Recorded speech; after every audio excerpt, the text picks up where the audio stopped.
The following are utterances in Wildbury, spoken by Kenny from Uradhi. Head. Choro, choro, He hit me in the head. choro pagano, choro pagano, Did he hit you in the head? pagano jo. What you just heard was an excerpt from an elicitation session with the Wildbury man, Kenny Wayne Jangrai, speaking Wildbury, recorded in 1959 by the American linguist Ken Hale. I'm James McElveny, and you're listening to the History and Philosophy of the Language Sciences podcast, online at hi-fi-langsci.net. There you can find links and references to all the literature we discuss. In this episode, we embark on a series of interviews in the history of Australian linguistics by looking at the 20th century research into the Central Australian language Wildbury, and in particular the role played in this research by the American linguist Ken Hale. This topic is not only of great historical interest, but also currently quite newsworthy. The Wildbury Encyclopedic Dictionary, started by Ken Hale and worked on over a period of over 60 years by him and his collaborators, both Wildbury and non-Wildbury, appeared just at the end of last year. To tell us about all the research initiated by Ken Hale and continued by his students and other associates, we're joined by Mary Laughren, Senior Research Fellow at the University of Queensland. So, Mary, to get us started, could you perhaps tell us how you got involved with Central Australian languages and Wildbury in particular? Well, I did my undergraduate studies in Australia at the University of Queensland, but then went to France and I did my postgraduate work at the University of Nice. And the subject of my dissertation was Senefoe language from the Côte d'Ivoire, which would have been about 1973, I think. My doctoral dissertation was presented, and then got information actually from my mother that she had seen an advertisement for 5 field linguists to go to the Northern Territory to support the very newly inaugurated bilingual education programs.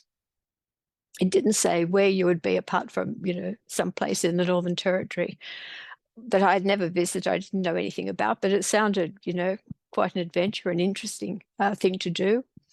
So I applied for one of those positions. And in 1975, I came back from the Ivory Coast, Côte d'Ivoire, to Australia and went to the head office of the then Northern Territory Division of the Australian Department of Education. So it was the Labor government under Whitlam and particularly his education minister, Kim Beazley Senior, who inaugurated these bilingual education programs in communities where people requested to have their own language used in the formal education programs. So I found myself in Darwin, and there was a sort of an advisory committee had been set up to advise the government on bilingual education and how it was progressing and how to go about it, etc. It just happened that very shortly after my arrival in Darwin, there was one of these meetings of this committee, and a linguist, Darryl Tryon, had visited Yuendamu on his way to the meeting and had been very heavily lobbied by Wildbury people there that they really needed a linguist. So I just happened to be this spare linguist that was sitting around Darwin, and that's really how I was sort of sent to Yuendamu, which I like the idea of a lot because I didn't particularly want to be in the the sultry tropics, and I quite liked the idea of being in a desert community. On a day-to-day basis, what was it that you actually did as a linguist in the community? Well, it really depended on what state the linguistic documentation was at, and some of the linguists who had similar positions in other places, I mean, their job really was to do sort of really basic research on the language and to devise a writing system. Now, fortunately, Ken Hale and other linguists had worked on Wildbury before me, and certainly, Ken's fantastic work. And there was already a practical orthography, and there were already materials being produced to use in school programs. So I was sort of ahead of the curve. So what I really did, apart from trying to learn the language as best I could, was work with young Walbury people, both there were assistant teachers and special positions had been set up for people as literacy workers, I think they were called, to help produce these materials. So they were often, recording stories from other people in the community, but then writing them down. So these were people who were really quite literate in Walbury, or, there were various degrees of ability, of course. And so I worked very carefully with them and also with the teachers to see what they thought was going to be helpful in the classroom, and we sort of tried to produce materials and look at the whole range of education that you could do in both Walbury and English. So whether it was mathematics or the natural sciences, as well as initial literacy. It has to be said that this was 1975 when I went to Yuendamu, arrived in Yuendamu. The school, I think, had only been set up about 1950. In fact, the settlement was the same age as me. It was created in 1946. So, formal schooling was really, incredibly new. And we're talking about very, very impoverished communities. I mean, I had come from West Africa, and I just couldn't believe the standard of living of Walbury people, or people throughout Central Australia in particular. I'd never seen, such poverty, such, terrible living conditions. You could imagine that formal schooling, in a way, didn't have a lot of sort of relevance in some ways for people's way of life, which was really, a struggle to survive in many ways. But before I came to Yuendamu, when I was still, hovering around the office in Darwin, another linguist, Velma Leading, who had formerly worked for the Summer Institute of Linguistics, but had then become a departmental linguist working on Groote Eylandt in particular. She came to me and she said, "Oh, if you're going to Yuendamu, you need to write to this Professor Ken Hale," which I wisely took her advice, looking back on it, and I did, just to say, here I am, this random person going to Yuendamu, and I've been advised to write to you. And he wrote back, and that's how we started a sort of a correspondence. In those days, of course, there was no email or anything like that, so written correspondence. Okay, so literacy had a function too in connecting linguists. It had a function in connecting linguists, that's right. Absolutely. And one of the the fantastic bodies of materials that I found in Yuendamu was a photocopy of Ken's field notes from his 1966-67 field trip to Australia, and where he did a lot of work, really in-depth work on Walbury with a number of Walbury men from different regions, so covering different varieties or dialects of Walbury. And when I found these, I started, reading through them and working besides other Walbury speakers, including, elderly people who came in who were just interested in, having a chat and stuff, and that I was able to ask where I didn't understand things or I wasn't sure of things or whatever. And that was a really good way of getting into Walbury and learning more about Walbury. And it's really his collection from 66, 67 and the earlier work he did with people like Kenny Wayne in 1959-60 that have really, plus some other materials of his, and as well as, a lot of other material as well. But his material, in a way, is really the core of the information in the Walbury Dictionary. Okay, so his first trip to Walbury country was in 59-60, is that correct? Ken Hale's first trip was in 59-60. Yeah, Ken Hale's first trip to Australia, I think, was in 59-60. So he had a grant. He was at the University of Indiana, where he had done his PhD, and he got a grant to come out to Australia. I think very much encouraged by the Vogelins. Carl Vogelin had been his supervisor, and wife Florence was there, and he was encouraged to come to Australia and got this grant. Sort of arrived in Sydney and went and met Elkin at the University of Sydney and Arthur Capell. And Arthur Capell was very excited about his coming here. Arthur Capell was really a linguist and often called the father of Australian linguistics. Elkin was, I think, less welcoming. And there was this sort of idea that different people sort of, had exclusive right to different languages. And really, wherever Ken thought that, he might go, he was sort of blocked in a way. But in the end, he said, well, we know that people in Alice Springs speak Aboriginal languages. So he went to Alice Springs and started working with people on the Arandic languages, which to my mind are incredibly difficult languages to work on. But in almost no time at all, he had gone around to various communities out from Alice Springs and really did some very exciting documentation of different varieties of Aranda, and also was able to see the connection. So one of his first interests, I guess, was really historical comparative work. And he did, a really interesting work on the relationships between these various varieties of Aranda. But then he met Walbury people. Of course, there were Walbury people living in the area of Alice Springs, or in Alice Springs. And so he started working on Walbury at that time as well. And can you just fill us in? What is the genetic relationship like between Walbury Arandic languages and literature? They're all Paman-Yungan languages, but they belong really to different subfamilies, if you like, of the Paman-Yungan group. So you've got the Arandic languages, and Walbury is really part of a Yapa or Ngumban Yapa group related with languages further west and further to the north. Walbury is the most southern of that group of languages.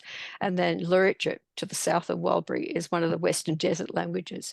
Of course, the Western Desert languages, are spread over a very, very large area of Australia, into Western Australia, South Australia, and the Northern Territory. Now, you mentioned that the documentation that Ken Hale produced became the heart of the Walbury Dictionary. But could you say a little bit more also about his other connections to the community? Was he involved in these 1970 efforts to boost bilingual education, for example? And did he have other connections to the community itself? Yeah, very much so. So he had spent time in Yuendamu, and he was asked by the government before these programs were actually officially introduced. So very soon after the Whitlam government got power, he and Jeff O'Grady, with whom he had worked and done a very large field trip in 1960, they were asked to write a report for the government about the feasibility of bilingual education and also how it might be implemented, which he did. So that was actually very, very influential, and they made quite a number of recommendations, sort of very concrete recommendations. And I know that that was held as sort of a blueprint, really, by the NT division of the department, which had the job of implementing these programs. So when Yuendamu School got the go-ahead to start doing a bilingual education, the local store, which was called the Yuendamu Social Club, raised the money to bring Ken Hale out.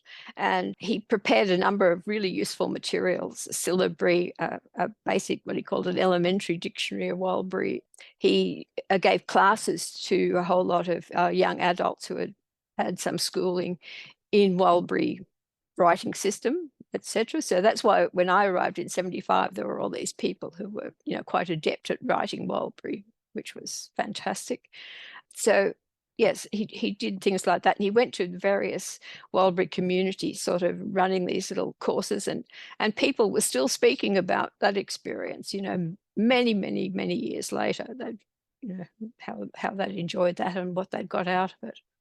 And just when I went back to Yuendamu in March for the launch of the Walbury Dictionary, a man came up to me and he said, "Yes, I remember Ken Hale." So what would you say were Ken Hale's main contributions to the development of linguistics? Was he mainly a data collector, or was he also a theorist?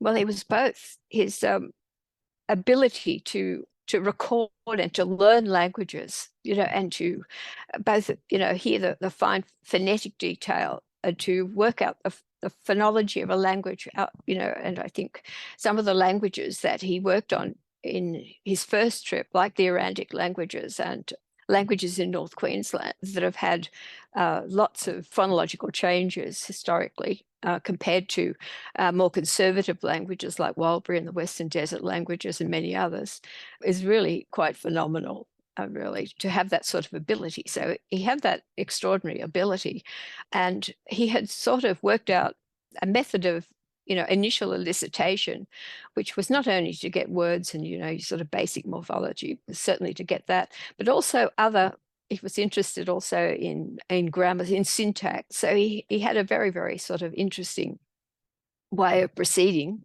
with his elicitations. And because he was so good, in very, very short amounts of time, he was able to collect an enormous amount of data, and data which is very reliable, phonetically reliable, phonologically reliable, morphologically, and all the rest of it. So even though he may not have done further work on lots of the languages from which he collected data, other people have certainly been able to work on that language, and you'll often find in dictionaries and grammars and all sorts of things, an acknowledgement that a lot of the basic materials actually come from Ken Hale's field notes, as well as having the best of the sort of the training in American university could give at that time in linguistics and linguistic theory methodology. He also had a background in anthropology, and that really comes through in his understanding, for example, of the complex kinship systems and kinship terminology, particularly thinking of the Walbri tri-relational kinship terms, the way in which sort of even the grammatical parts of the language are sort of manipulated in respect speech registers, etc., is really incredibly good.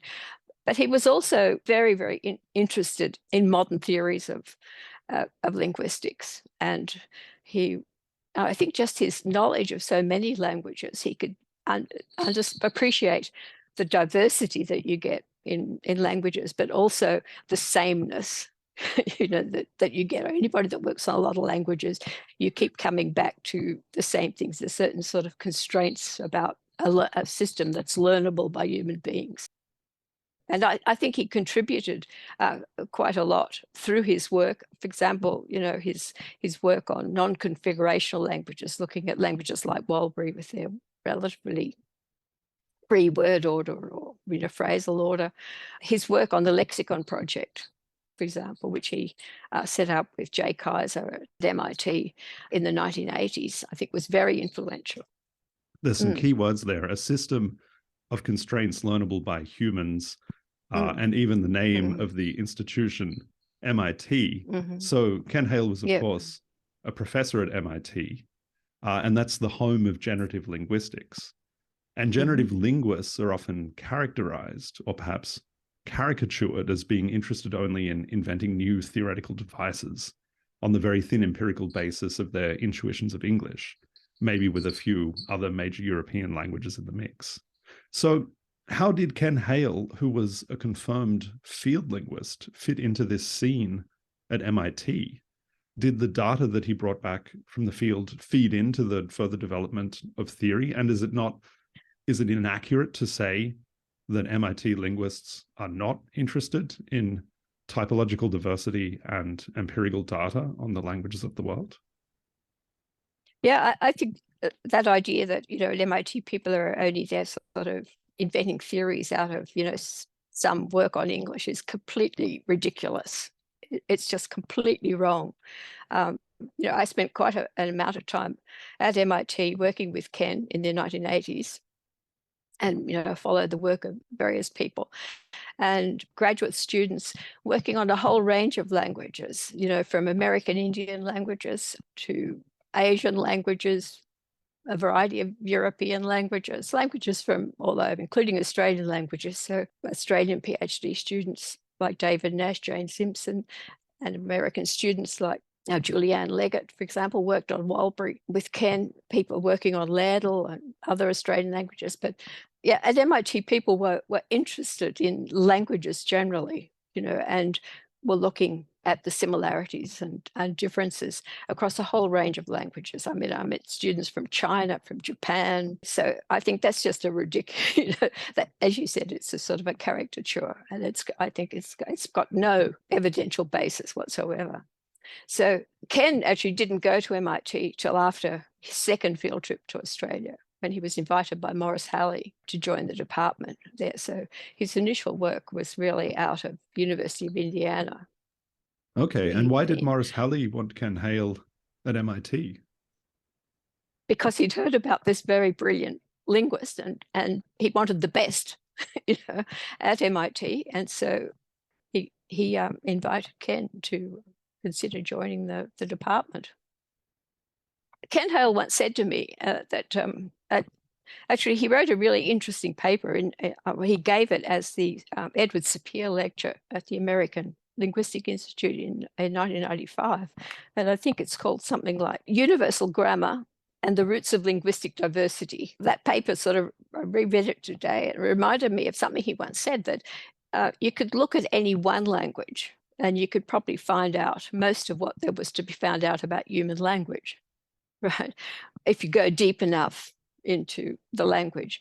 But of course, some languages are much more overt in some of the characteristics of human language than others, right? So there's much more sort of surface evidence there for certain characteristics. And I personally think that that's probably very, very true. So, but by looking at a diversity of languages, you can both confirm hypotheses, clearly. So one often finds things that are just so similar, across languages, even though on the surface they look to be very different. They're certainly not related historically. And the other thing about the diversity, of course, you can find counterexamples. So to any theory, it's not something that you can find some counter evidence for. I mean, the theory is, of course, is not tenable. So, that's part of his interest, was really both confirming and disconfirming, if you like. And I think the work that he did on bringing to prominence languages with very free word order, and not just Walbury, but other languages from around the world, or had much more freedom of word order, apparently, than English, I think led to all sorts of very interesting work that was done on languages by linguists from all over. You mentioned that word order in Walbury is a lot freer than in a language like English, for example. And I believe one of the parameters of universal grammar that Ken Hale proposed was this non-configurationality parameter. Well, I think for the W star, that you could put things in any order, although, of course, Ken knew very well that even in Walbury, there were certain ordering constraints. And I think his idea was sort of throwing out these ideas. Other people sort of took them up and also looked for explanations for, why are there languages that are like that and languages that aren't like that, and and what is the real difference between them? How do we characterize one language as opposed to another? Sort of where does this where do these differences spring from? And various people have come up with various proposals, etc.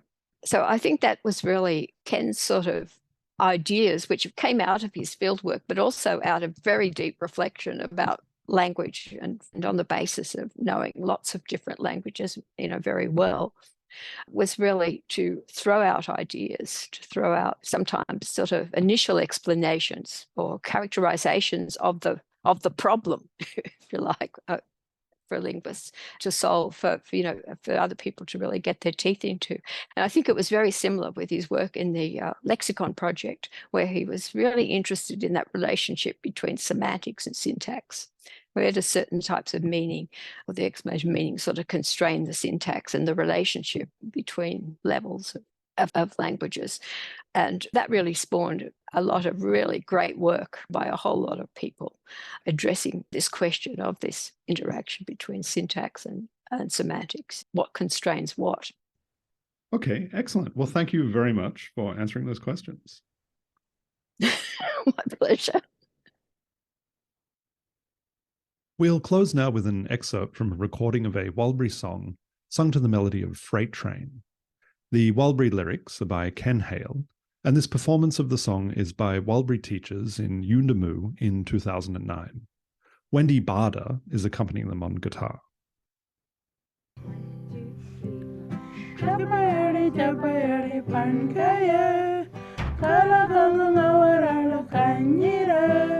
Ngapa wirikawa